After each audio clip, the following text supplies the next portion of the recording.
All right, welcome everybody. Good afternoon to everybody. We're excited to get ready to have this presentation for the V.E.T.S program. The V.E.T.S program, training veterans as mentors using the urban trauma framework.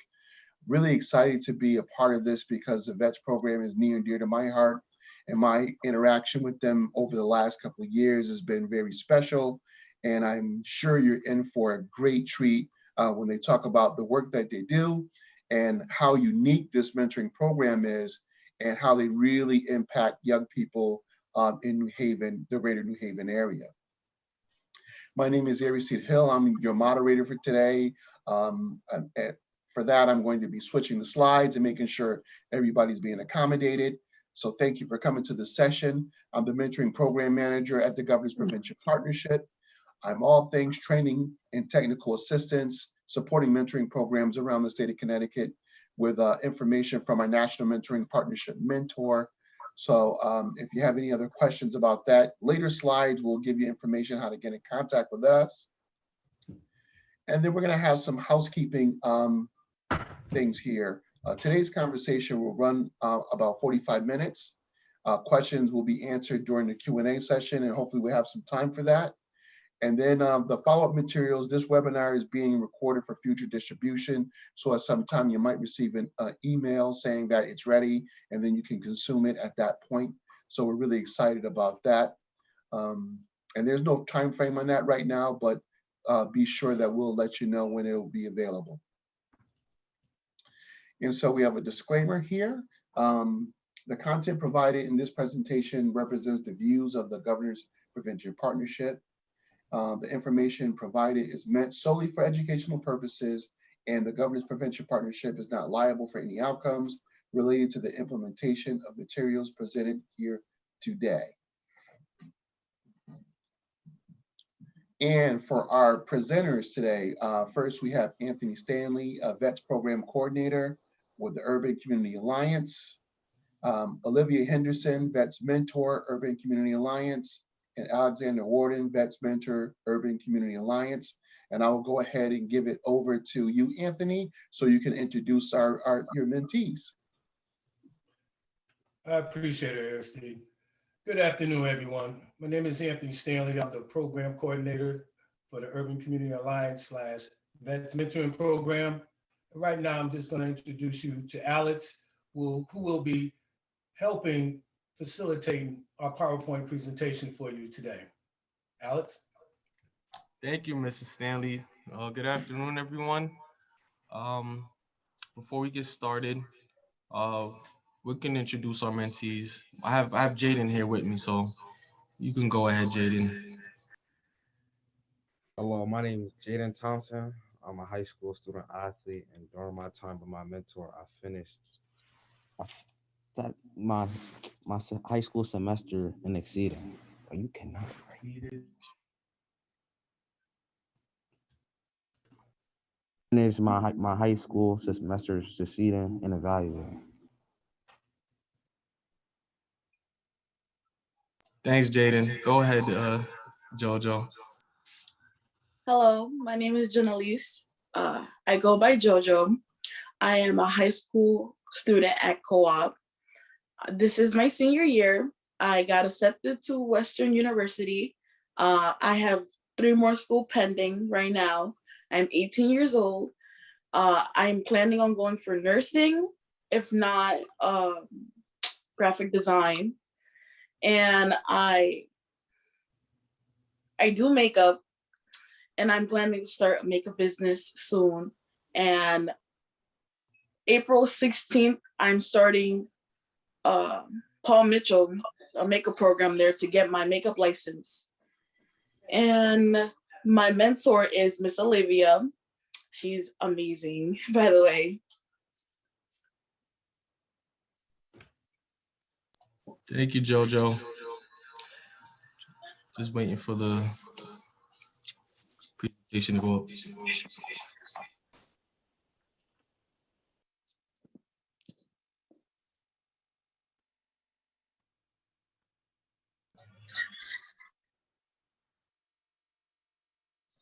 I think Alex is having some problems with some feedback, so I fixed it. Is it good to go now? It's good to go. And just let me Okay. know when you need the slide to go. Just say next slide. Okay, thank you. So once again, my name is Alexander Warden. Thanks everybody for being here today. Our presentation is on the PTSD's unspoken progeny, racism in the military. Next slide, please. So just a quick run through. You already met our mentees. You're gonna meet our vets. We'll go through a little, synopsis of who we are, what we do. We'll discuss what PTSD is, the connection between PTSD and racism, and our vet's perspective, and Mrs. Stanley will wrap up.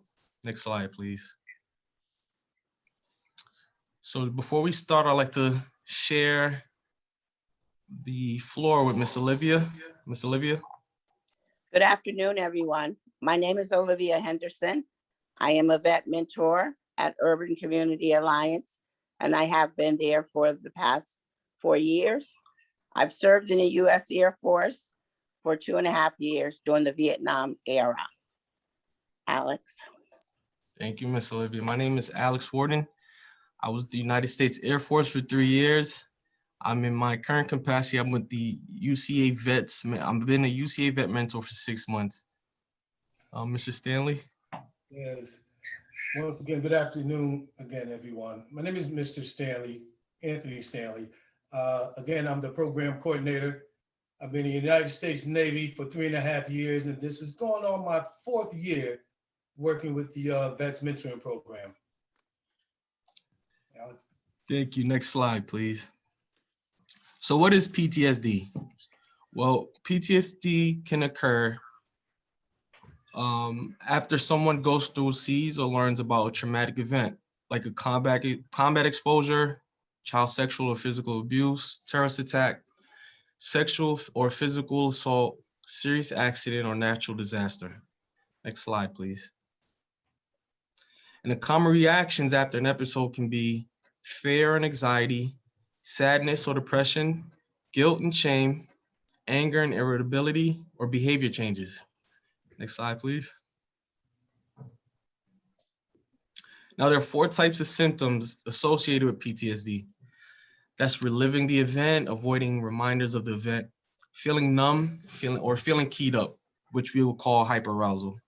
Next slide, please. Now, generally, females, minority, and indigent groups develop PTSD and have generally little education, an earlier life-threatening event or trauma, another mental health problem, family history of mental health problems, little support from family or friends, or had a recent stressful life change. Next slide, please. So these slides were part of a training that Dr. Maisa Akbar created to support our VETS program using the urban trauma framework. But today, we're going to go off the beaten path and stray away from the traditional PTSD talk and discuss racism as an event that can also trigger PTSD. Next slide, please. And before we start with our perspective, we'd like to preface going forward that this is a subjective personal view based on our experiences, and it's not a fact-based presentation. If you're interested in finding out more about racism in the military, Google and Google Scholarly are great resources. Next slide, please. So traditionally, PTSD is associated with war zone traumas. War zone traumas impacting all persons with no exceptions to race or gender. But how would that trauma manifest as a minority? Next slide, please. I'd like for you to take a look at this video.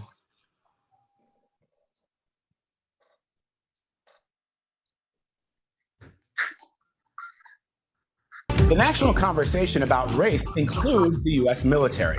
Defense Secretary Mark Esper has effectively banned the Confederate battle flag from bases and installations, but that's only part of the issue.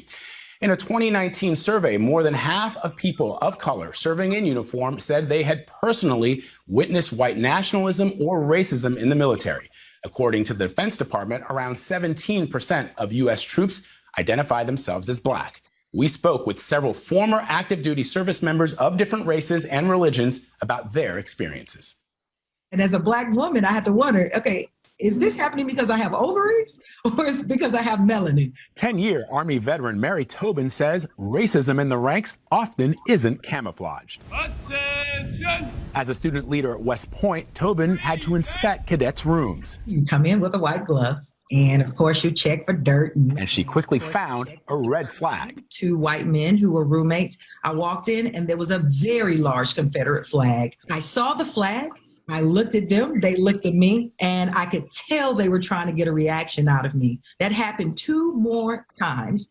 And finally, I had a discussion with them and told them about how that felt for me as a Black woman from the South, coming into the room, every inspection and seeing that flag. It hurt me dearly. Now, nearly 2 decades later, the Confederate flag is no longer allowed at West Point. But Tobin says reminders of that painful past remain. One example is the name of a barracks named after General Lee. I lived in those barracks. At West Point, there's Lee Barracks, there's Lee Gate, there's Lee Road, there's Robert E. Lee Housing Area. Enough. Just before Bronze Star recipient Dana Pittard graduated in 1981, he overheard 2 fellow cadets call him the N-word. One of them ran after me and said, "Oh, Dana, I'm so sorry." I said, "What are you sorry for?" "I'm so sorry for calling you an N-word." I was so shocked. I thought, I cannot believe that.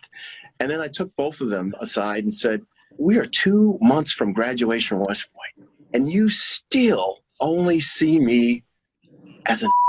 Pittard went on to carry the nuclear launch codes for President. Thank you. Next slide, please.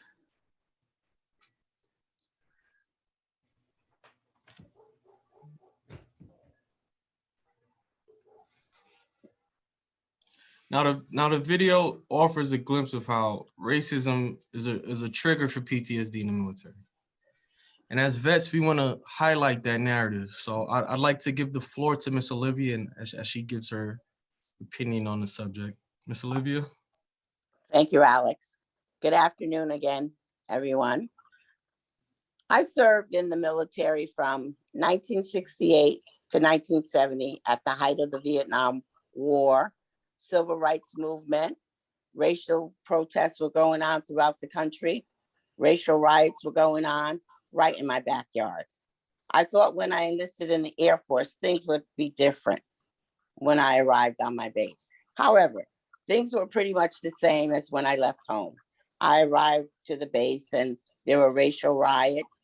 I experienced many incidents of racial bias, discrimination, racial injustice, and also, like I said, racial riots that took place on the military base as well. Nevertheless, the way I was treated was very traumatic for me. It caused me to dive into risky behaviors, such as self-medicating to cope with the anxiety and depression that I was experiencing. And to me, it resulted in PTSD. The reason that I am an effective mentor is because I can relate to my mentees going through with their behaviors due to PTSD from some of their traumatic experiences. They have shown signs of anxiety, depression, anger. Many of my mentees have had difficulties in school with their grades. They're fighting due to the anger that they feel. At UCA, we mentor through supporting our mentee and their families. I am also an effective mentor because I'm a good listener. I don't judge them, and I meet them where they are. Much like racism affected me, many of my mentees have been affected the same way due to PTSD, and they tend to self-medicate as well. Again, I don't judge them, but I set limits for them. I advise them to seek professional help if needed. And I have also helped them find professional help for their PTSD. As a UCA vet mentor, I have learned that we need to expose our mentees to positive and a different type of environment. And I have done exactly that. I've taken my mentees to Broadway performances, amusement parks, various churches, concerts. At UCA, we had an event, it was called Movie and a Message. And we also taken them bowling many of times. However, I have a mentee that asked me, she said to me, Miss Olivia, I have a job this weekend and it's applying makeup. It's ironic because I have a mentee now that's saying that's what she wants to venture into. But this mentee said she's going to get, it's a paid job, but she has no one to take her. And it's up in Hartford. She said, I have no one to take me. My mom's working. My brother can't take me. Could you please take me? So I thought about it because our relationship was just developing. We were just getting to know each other. And then I said to myself, a whole day Saturday spent away from my home. And then I realized that she had said, please, I have no one else to take me. Can you take me? So I said to her, okay, I'll take you. Now, mind you, I live in New Haven, which is 30 miles from where she lived. She lived in Bridgeport. So I went to pick her up and she got in the car. And then I started looking out of my peripheral vision and I saw someone else coming down the steps. And I said to her, who is that? She said, it's my girlfriend and she would like to go too, Miss Olivia. I said, well, next time I need you to ask me in advance because I don't know this person. So the girl got in the car and I introduced myself to her. And I said, we have rules. No smoking, no drinking of any kind, no profanity, and you must wear your seatbelt. And she said, no problem. So she did. We headed up to Hartford we went to West Hartford to Hartford College. And we went and my mentee applied the makeup. She did an excellent job with the models. We got passes and they felt privileged because, you know, they didn't have to pay. We got our names on the passes. My mentee was still applying makeup. So me and her friend, we went down to the cafeteria, got food. I treated everybody and we brought food back to my mentee. And we just kind of toured the college. One of the guys took us around, showed us around, and they were very impressed. And I said to them, oh, look across there. There's a movie theater on the campus. I said, this seems like a nice college. You guys need to check into it. They said they would. So we went into the fashion show. Fashion show didn't start till late that night. So we went in, we enjoyed the fashion show. We laughed, we joked. The young people really threw down with the fashion show. And my mentee did an excellent job with the makeup. So on the way home, well, before we went home, there was going to be an after party. They were told my mentee there were going to be an after party. So the girls said to me, Miss Olivia, can we stay? I said, I'm afraid not. We didn't ask your parents and, you know, they want you to stay overnight. We can't do that. We don't have permission. So we headed home and we talked about the fashion show all the way home. I dropped the girls off in Bridgeport and I headed back towards New Haven, back home. Next day, I received a call from my mentee and she said, Miss Olivia, she said, my friend wants you to be her mentee too, her mentor too. I said, well, let me check at my agency and see if I can get her in. Sure enough, I was able to get her in.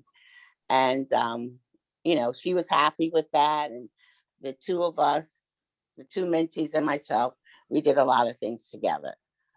But she selected me. That's initiating mentoring. So yeah, she selected me to be her mentor because she's seen the relationship that I had with my other mentor. And, you know, we went places, we enjoyed things. The sky's is the limit. And these girls love to eat. And I took them out and to the buffet and we spent a lot of money at the buffet, amusement parks. We had a lot of fun together. So anyway, long story short, the mentee not long ago, she called me and she said, and this girl had been struggling through some things. Her family was displaced. She called me, she said, Miss Olivia, I want to thank you for being my mentor. She said, you know, I really appreciate the impact that you left on me. And I'm doing well now. But again, I thank you. That meant so much to me. I mean, it really struck my heart. So I would say to you, mentoring can be challenging, but it also can be rewarding, especially working and being a mentor at UCA. It is all well worth it. And I just like to leave this thought with you. In conclusion, I would like to leave this with you. People don't care what you know. They just want to know that you care. Thank you. Have a good day. Alex, Thank you, Ms. O. you're welcome. So again, my name is Alex Warden. I just want to thank Ms. O for that great, rendition of her experiences here, and I'd like to, do the same. So when Mr. Stanley asked if I can speak on, PTSD as a vet, my initial response was I don't have an opinion on it. However, my colleagues quickly made me realize that my thinking was limited and that PTSD is not exclusive to, say, a battlefield. So I remember during basic when I was greeted by a white counterpart with indifference. He didn't know me from a hole in the wall, and it was our first interaction with each other. During our tenure, he engaged in microaggressions that made a hard situation, which was getting through basic training, harder. And I'll never forget it. So with my mentees suffer daily from what being a teen in New Haven looks like. And as a Black man with all my experiences, I empathize still with what that looks like. When me and my mentee interact with the community, we're automatically greeted with the same microaggressions I can remember from basic training. So I empower my mentees. I empower Jayden with tools and experiences that will help him navigate the world as a civilian, or if he decides, a serviceman. Thank you, Mr. Stanley. Thank you, Alex.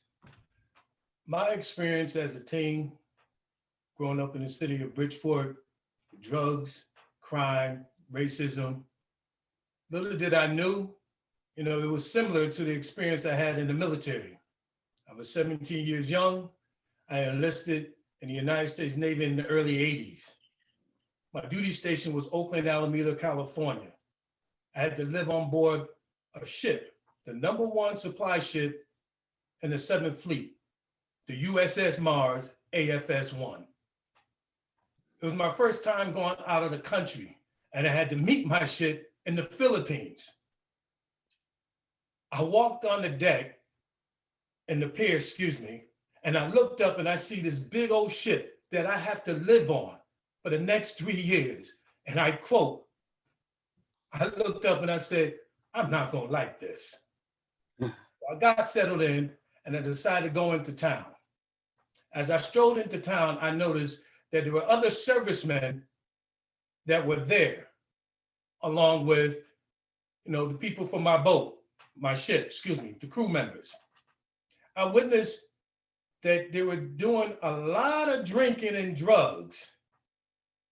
And at that time, I was like, okay, it seems kind of weird, but I decided to go back. I decided to go back to base and go straight to the gym, grab my basketball, and just started working out for hours.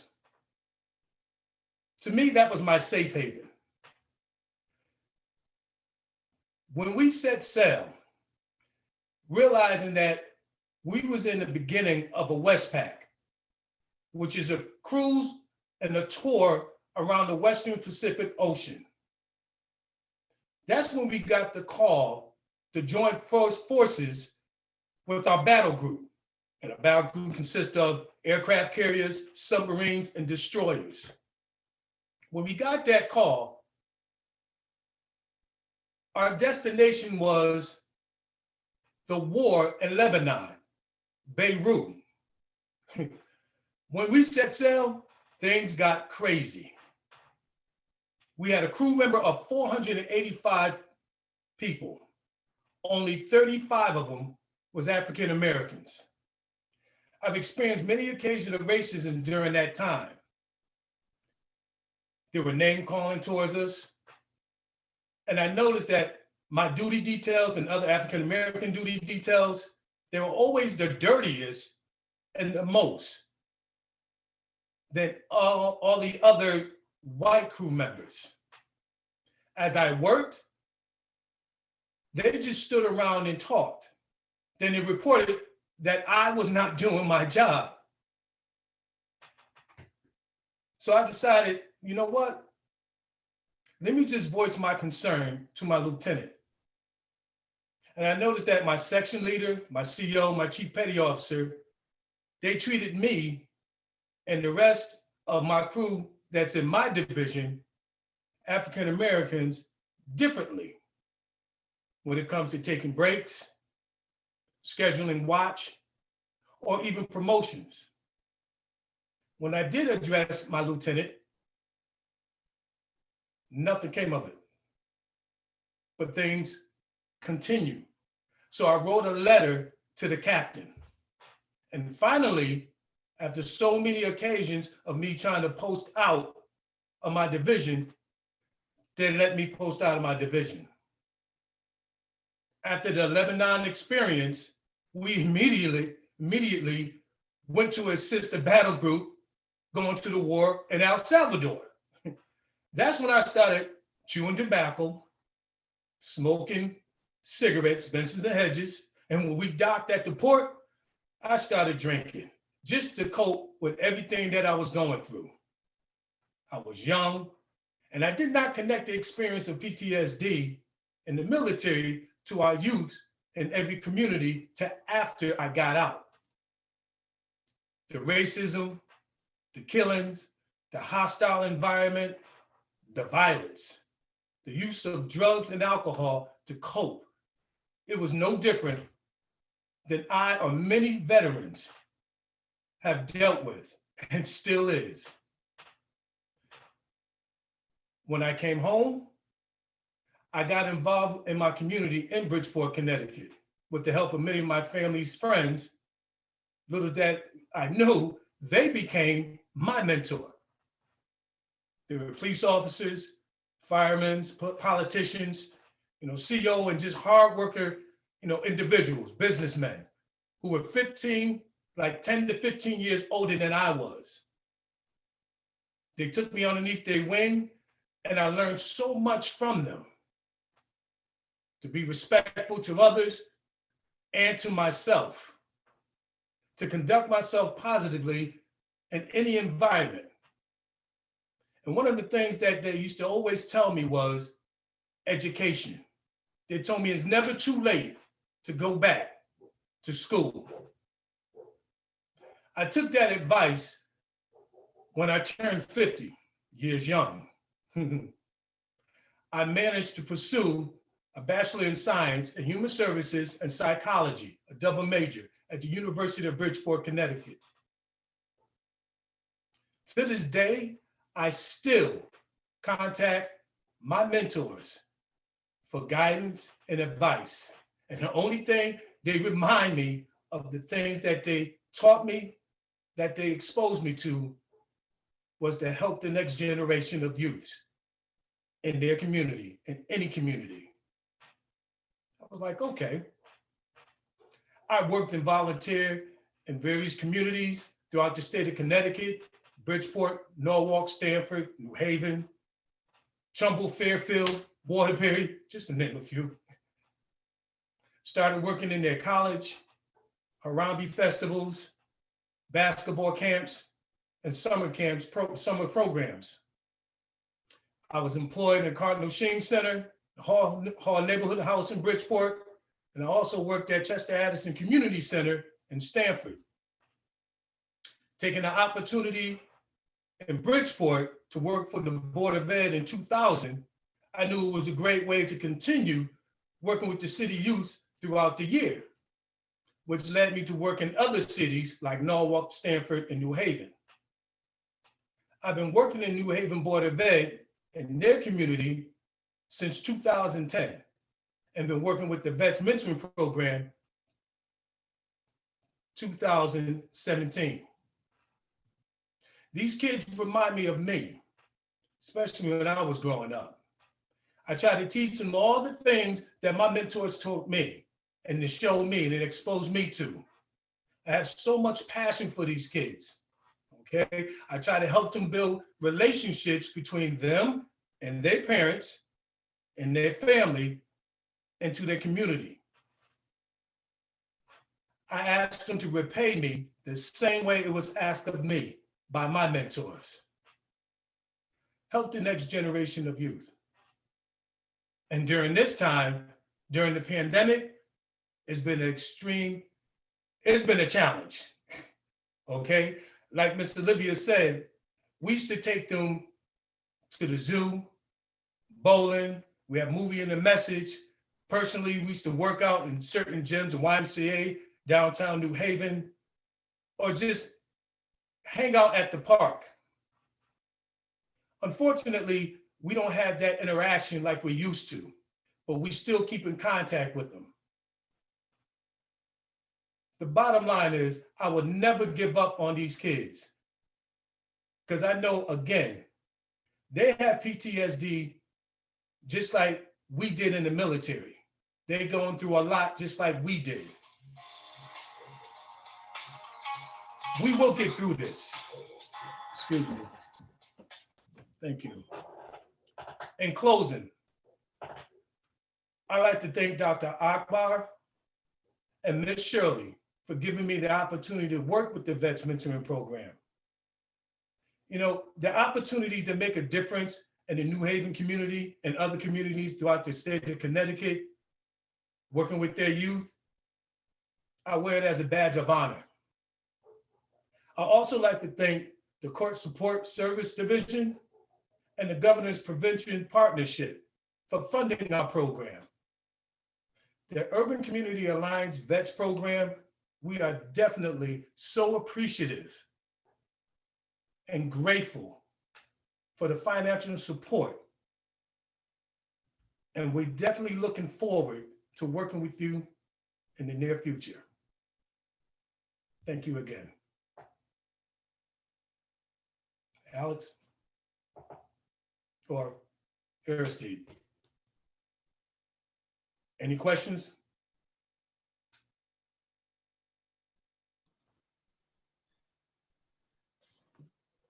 I don't know if Miss Shirley wanted to open it up for our mentees, or if we wanted to do that. So can you guys hear me? Oh, now we can. No, so Yes. first of all, I'd Yes. like, so we, wanted to leave questions for, time for questions, from anyone that had questions as well. But I wanted to give the youth participants who we are so appreciative for joining us this afternoon. I wanted to give them the last an opportunity to say anything that was on their hearts and minds that that they wanted us to know about, how they feel about their mentoring relationship. So Jayden and JoJo, please close us out with any comment that you may have about that relationship, and then we can have questions and answers questions and comments from the group for our last, I think, 10 minutes or so. All right, thank you.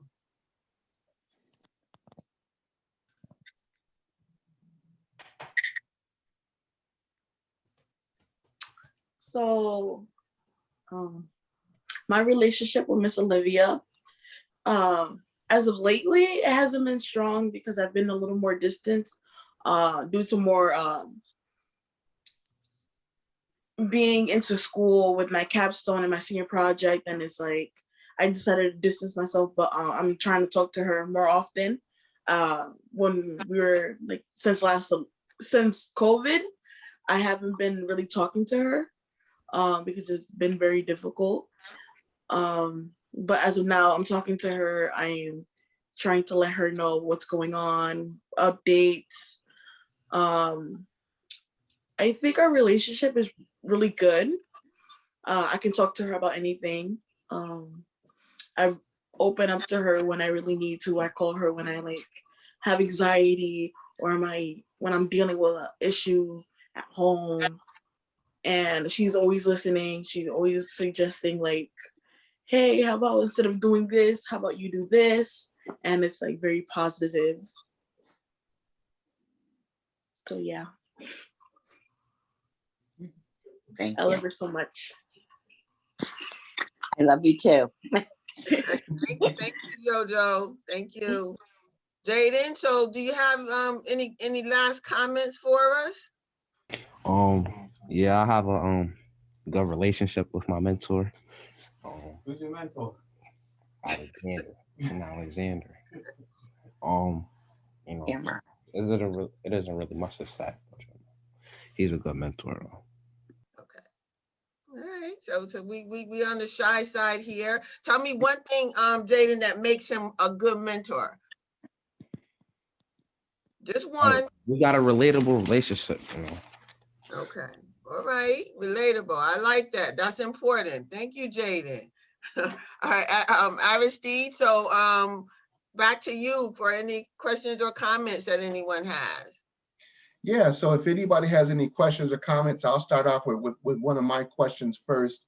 Alexander, you mentioned that you can relate because when you're in the service, you suffer from some PTSD, and you notice that some of the mentees in the population that you serve have the same challenges with trauma. And I was wondering, you said something very interesting, that you support them whether they want to be a civilian or not. Is this something, and this is for all three of you that are veterans, is it something that you pose as an option for your mentees to say, hey, listen, this is a great opportunity? Or how does that conversation kind of unfold when you talk about your own service and their options as a young person? That's a great question. I could go first. That's a great question. It depends. Some of my younger mentees, I use sports as a conduit to really connect. And with the old, I have probably like 6 or 7 working with UCA. So with the younger ones, I try to connect with them through sports. My older mentees, when that's phasing out of high school, I try to give them an option about getting into the military. And I give them my experiences. I let them know the benefits of joining the military. Because it's, at the end of the day, even with racism's everywhere, even in the military, but it's still a great opportunity. It's still a great opportunity for a young man, a young Black man, to really set himself apart and, you know, get into adulthood. So it all depends. I usually use that the military for my older mentees. Okay. I guess I can go next. And Jayden, he's there. He's a witness to this. You know, when I find out whether or not my mentees have a goal or aspirations, and when they don't have anything to say, that's when I show them something different. Their environment is not necessarily their future. Using the military was an option, which means you have a choice. And if you want to go to college, guess what? You can go to be in the military and still go to college.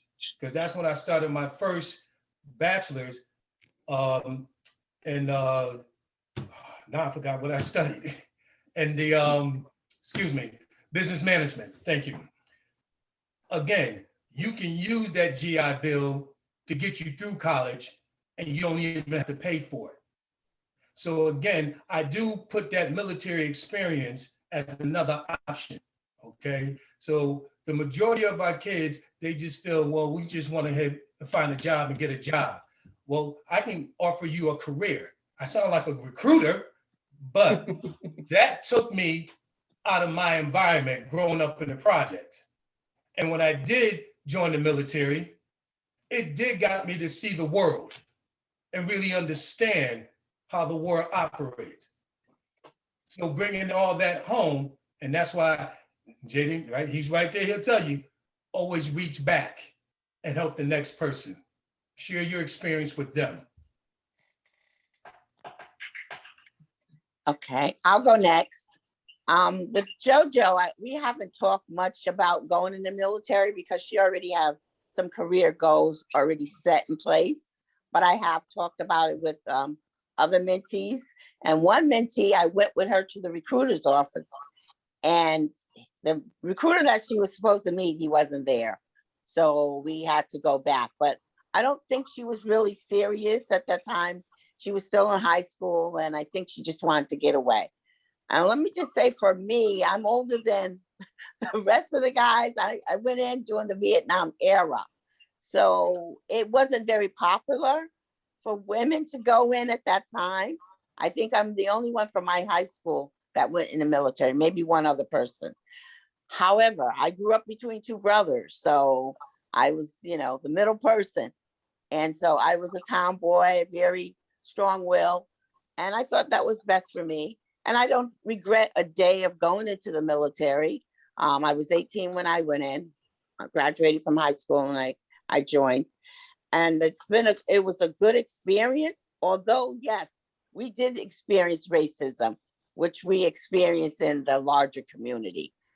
But we learned to deal with it. And I think it made us even a better people and more resilient, because you have to be strong. Only the strong survive. And in the military, if you're not strong, they will kick you out.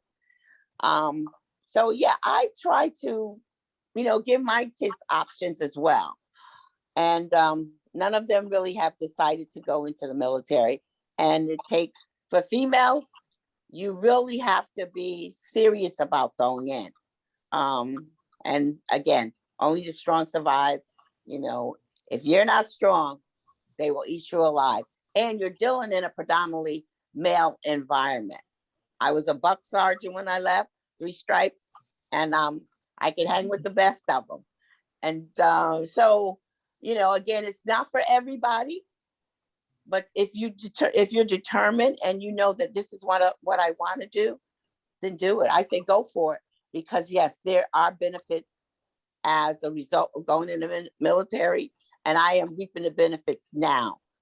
VA loan for a house, educational benefits, and if you get any injury or illness, you can get service connected for it, and they pay you. I do have a veterans organization that I am the assistant director of, and so I'm with veterans all the time.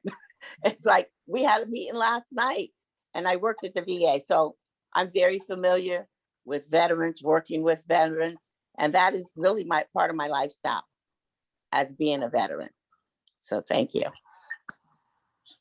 All right, well, thank you for that.